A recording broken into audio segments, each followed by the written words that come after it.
Baik teman-teman, selamat datang kembali. Pada kesempatan kali ini saya akan membahas analisa saham atau rekomendasi saham untuk besok tanggal 21 September 2022, besok hari Rabu ya. Jadi waktu saya bahas adalah penutupan. Seperti biasanya saya akan bahas totalnya ada 16 saham. Bagian pertama saya akan bahas 8 saham, nanti bagian kedua saya akan bahas 8 saham yang lainnya. Jadi saya mulai dahulu dengan yang pertama adalah untuk saham Gojek Tokopedia ya, Goto ya. Jadi untuk saham Goto ini kalau kita perhatikan ya, ini garis-garisnya sudah saya berikan tetap sama ya. Jadi acuan garis-garisnya ini saya ambil dari sebelumnya ya, pada waktu dia masih baru-baru IPO ya, ketika dia turun kemudian rebound ya, saya masih menggunakan acuan yang sama. Nah, sebelumnya saya sudah sebutkan ya, kalau masih di bawahnya 292 untuk saham Goto itu terus terang aja resikonya masih besar ya. Walaupun kalau kita lihat hari ini rebound kencang Pak Sunar, volumenya juga naik dari kemarin ya. Memang benar sih dia sudah rebound, tapi kalau mamanya kita buy-nya tunggu kalau dia sudah berhasil naik ke atas 292. Kalau misalnya Anda mau istilahnya curi start atau mau buy sekarang boleh, atau kalau sudah buy boleh pasang stop loss-nya di 254 dan 238 atau pakai maksimum swing low-nya di 234 ya. Jadi kalau besok langsung mau buy silakan, tapi jangan terlalu banyak, bertahap aja. Nanti kalau dia naik lagi, Anda bisa atur sendiri setiap kelipatan Rp10 atau Rp20 kalau dia naik, tambah lagi atau average up, atau gunakan acuan garis-garis yang sudah saya berikan, naik ke atas 292, kita tambah lagi atau average up ya. Memang sebelumnya kalau kita perhatikan Pak Sunar, ini seringkali 292 nyentuh naik ke atas kemudian turun lagi, ini sebelumnya juga seperti itu ya. Jadi memang benar sih, jadi kalau dia naik ke atas 292, kita jangan terlalu kaku juga. Kalau sebelumnya dia gagal, belum tentu kali ini gagal. Nah, kalau buy sekarang terus terang aja masih resiko, walaupun bodinya besar ya, bodinya besar, tinggi ya, candlenya ya. Kita buy-nya bertahap aja, kalau dia naik kita tambah lagi, tapi kalau turun di bawahnya 254 dan 234 ya maksimum ya, kita pasang stop loss-nya ya, kurang lebih seperti itu ya. Cukup ya untuk Goto ya. Oke, berikutnya untuk ASI Astra ya. Jadi ASI ini sudah pernah saya sebutkan juga ya. Ini garis-garisnya untuk support resistennya. Dia akan menguji area resistennya 7250 ya, atau pakai swing high-nya di sini 7200 7300. Jadi 7250 ini garis-garisnya sudah saya berikan. Memang kemarin saya tunjukkan ya kalau saya average up di ASI ya 7200 ya, seperti itu ya. Jadi hari ini apakah saya nambah lagi? Belum ya, seperti itu ya. Jadi saya buy-nya waktu itu mulai dari 6800 ke atas saya buy, kemudian naik ke atas 925 tambah lagi atau average up ya. Jadi ikutin garis ini aja, tetap sama yang trading. Kalau ngikutin saya tinggal pakai acuan garis-garisnya aja. Nah, kalau yang sudah punya kita bisa pakai, lihat di sini ya.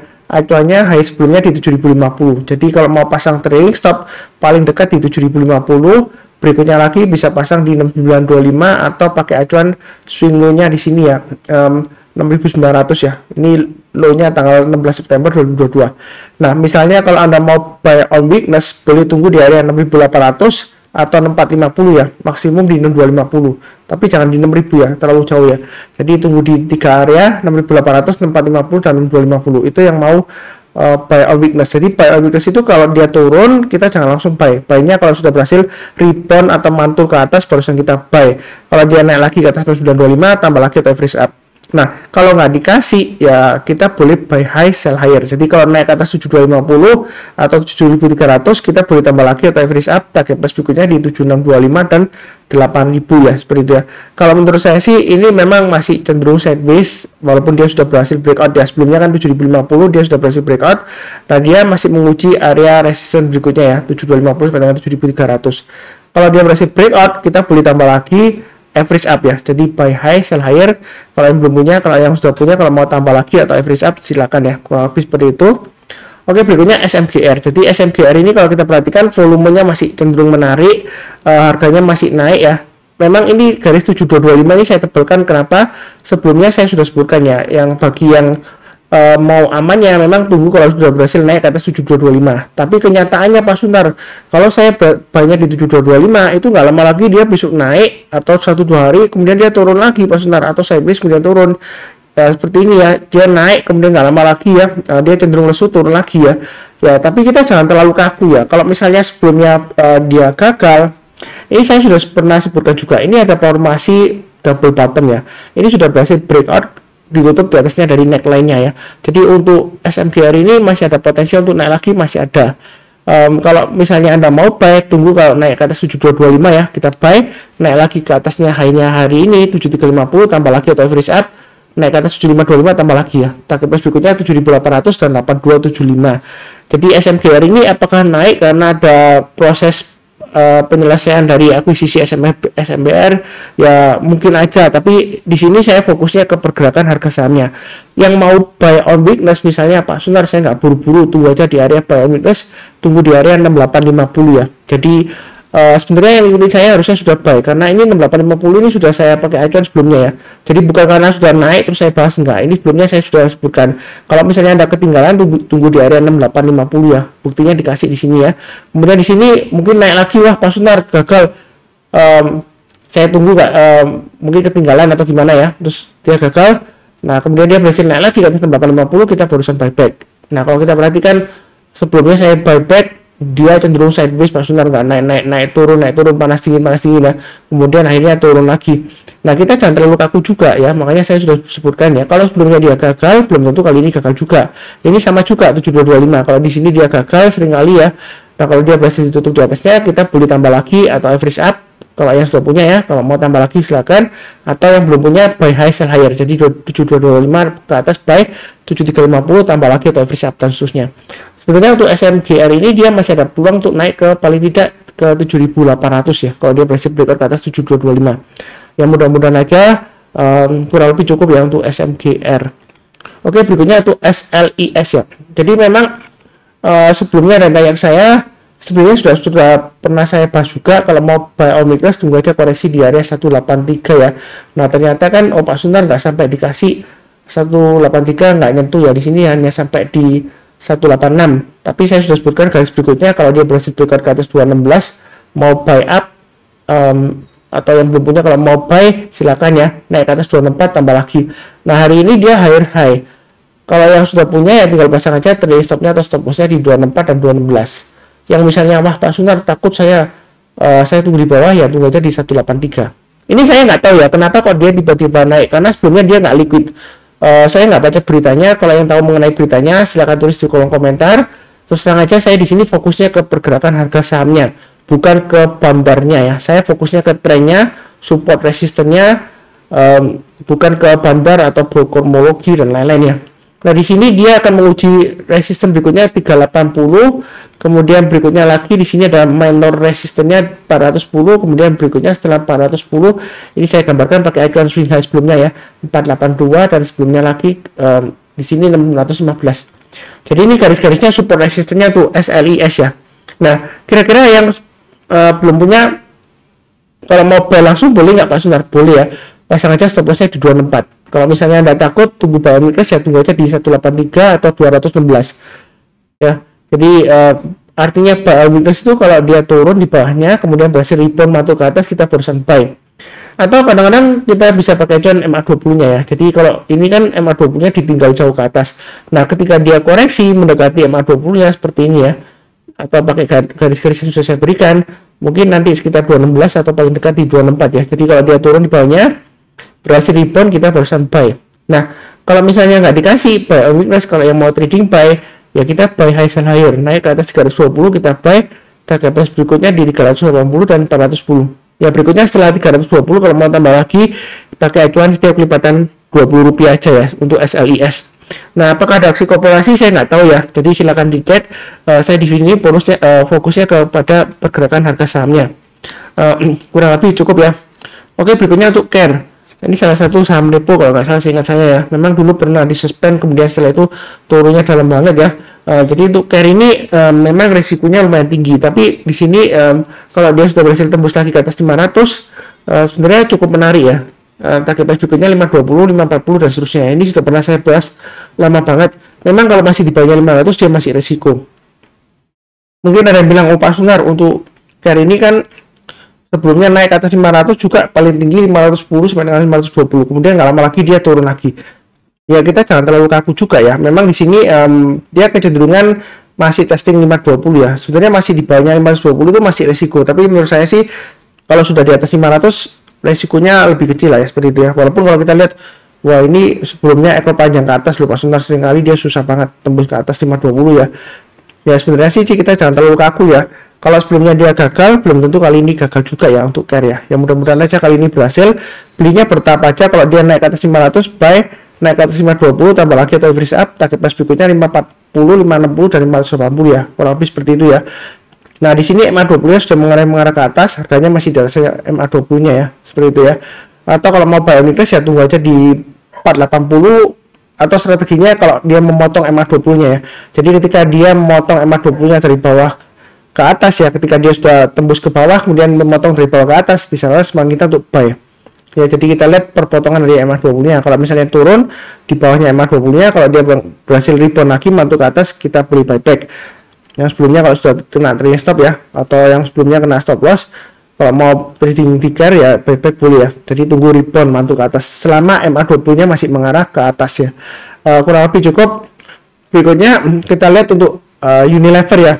Unilever bagaimana Pak Sunar? Kira-kira bagus nggak ya? Jadi untuk area buy or weakness untuk Unilever, memang kalau kita perhatikan sebelumnya itu dia trading range-nya saya berikan itu 4710 sampai dengan area di sini ya, kurang lebih di 5100 ya. Jadi di sini kalau dia sudah berhasil naik ke atas 4710, kalau yang mau buy silakan ya. Tapi buy-nya jangan terlalu banyak ya, buy-nya bertahap aja karena dia masih cenderungan seringkali sideways-nya kalau kita lihat di sini lebar banget ya, 4710 sampai dengan 5000 sampai dengan 5100 lah ya, kurang lebih seperti itu ya. Jadi buy-nya bertahap aja, setiap kelipatan Rp50 kalau dia naik lagi atau naik lagi ke atas 4750 ya, seperti itu ya. Jadi 4710 kalau mau buy langsung boleh, naik ke atas 4750 tambah lagi atau freeze up, berikutnya 4800 tambah lagi ya, seperti itu ya.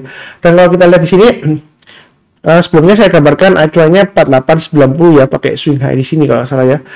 Jadi kalau dia berhasil naik ke atas 4890 tambah lagi atau freeze up silakan ya. Jadi banyak bertahap aja, jangan terlalu agresif karena kalau kita lihat di sini walaupun dia sudah mulai bagus di sini, tapi MA20-nya masih cenderung mengarah ke bawah ya, belum mengarah ke atas ya.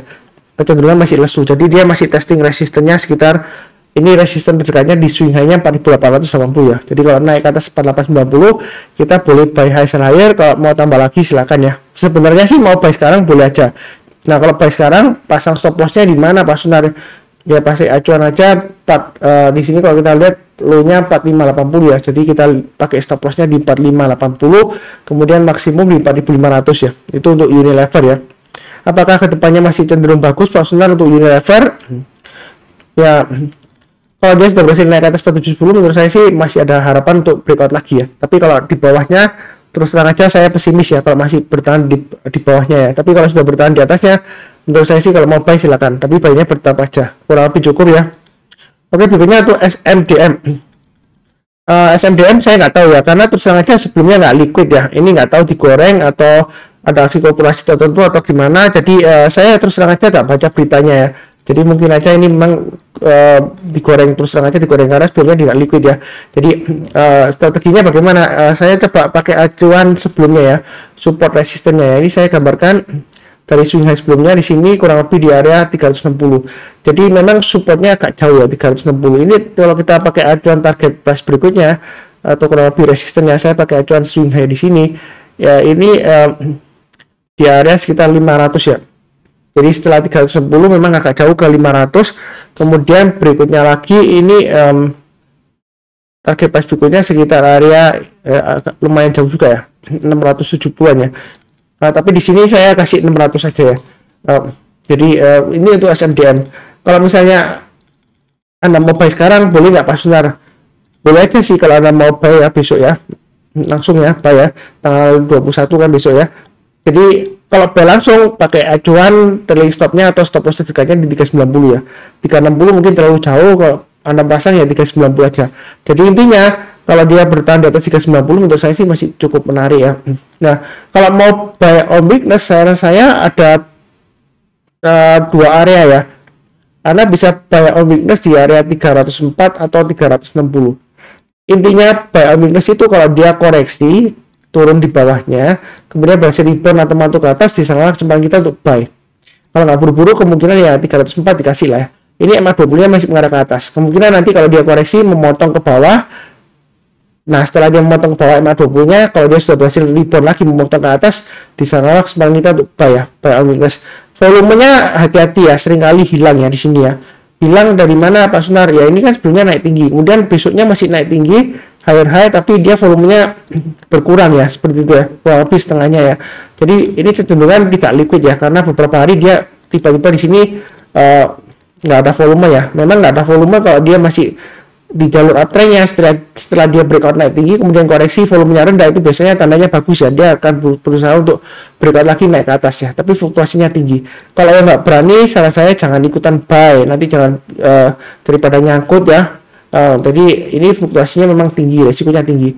Nah, kalau yang sudah punya, kalau yang mau buy high sell higher juga, itu kalau dia sudah berhasil naik ke atas 428 kita buy. Jadi pasang aja automatic order buy, naik ke atas 428 kita buy. Kemudian berikutnya kalau mau tambah lagi atau average up, mungkin bisa diatur ya, setiap kelipatan Rp20 atau Rp50 ya. Kalau dia naik lagi kita tambah lagi atau average up ya. Buy-nya bertahap aja. Jadi Anda kalau takut ya buy on weakness saja 360 atau 390 ya, maksimum 304 itu area buy on weakness-nya. Nah, kalau misalnya langsung mau HK ya sekalian aja tunggu naik ke atas 428 kita buy. Buy-nya bertahap ya. Kalau naik kita tambah lagi atau average up, tapi kalau turun jangan di average down ya. Kurang lebih sih seperti itu ya. Ini untuk SMDM. Oke, kemudian berikutnya untuk TCPI ya. Nah, TCPI kalau kita lihat di sini, ini dia sebenarnya ya area buy on weakness sudah pernah saya gambarkan di 9.400 ya. Jadi kalau dia masih di bawah 9.400 sebenarnya masih cenderung resiko ya.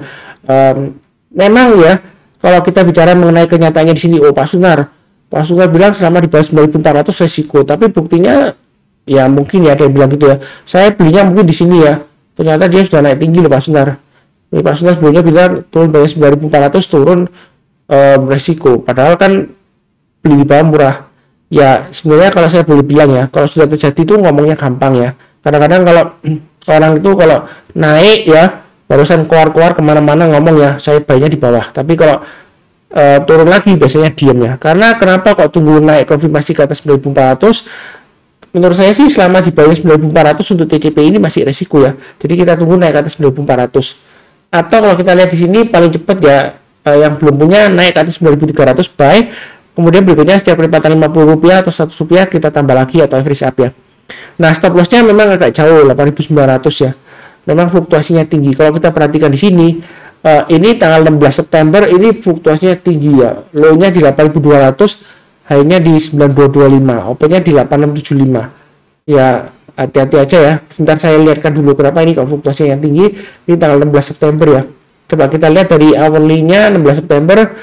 Jadi dia kalau kita lihat di sini sebelumnya dia koreksi ya tanggal 15 ya penutupannya, kemudian 16 dia sempat turun dalam, kemudian dia berhasil rebound naik mantul kencang ya seperti itu ya. Mantul rebound naik kencang ya. Nah sebenarnya sih masih cukup menarik, jadi pasang aja trailing stopnya atau stop lossnya yang sudah punya di 8.900, atau kalau misalnya mau pasang terlalu jauh ya pasang aja yang paling dekat di 9150 ya, high-nya tanggal 19 September. Jadi mau buy tunggu breakout kalian ke atas atau tunggu buy on weakness lagi di 8.900 lah kalau mau ya. Jadi koreksi di bawah 8.900 rebound mantul ke atas naik ya kita buy, tapi jangan terlalu banyak karena dia masih di bawah 9.400 masih resiko. Nah mungkin ada yang bilang, oh Pak Sunar kenapa takut, ini kan volumenya naik ke atas, ini MA20 nya mengarah ke atas, kemudian price actionnya ya candlesticknya juga masih di atasnya MA20 nya ya. Ini memang sudah mulai rebound, tapi kalau sebetulnya ya saya fokusnya di sini ya. Karena sebelumnya kalau dia nyentuh 9.400 dari bawah ke atas, tapi kalau dia turun lagi, ya selama dia masih gagal bertahan di atas 9.400, risikonya masih besar. Tapi kalau dia sudah berhasil naik ke atas 9.400, paling tidak 9.750 atau 9.975 itu di 9.925 ya di sini ya garis saya ya, itu dikasih ya untuk TCPI. Jadi belinya bertahap aja, jangan terlalu takut, tapi jangan terlalu agresif juga. Kurang lebih cukup ya. Ini sudah saya bahas 8 saham.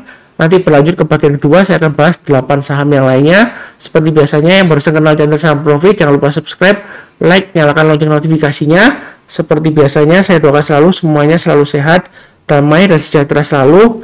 Amin. Terima kasih banyak. Tetap semangat. Sekian.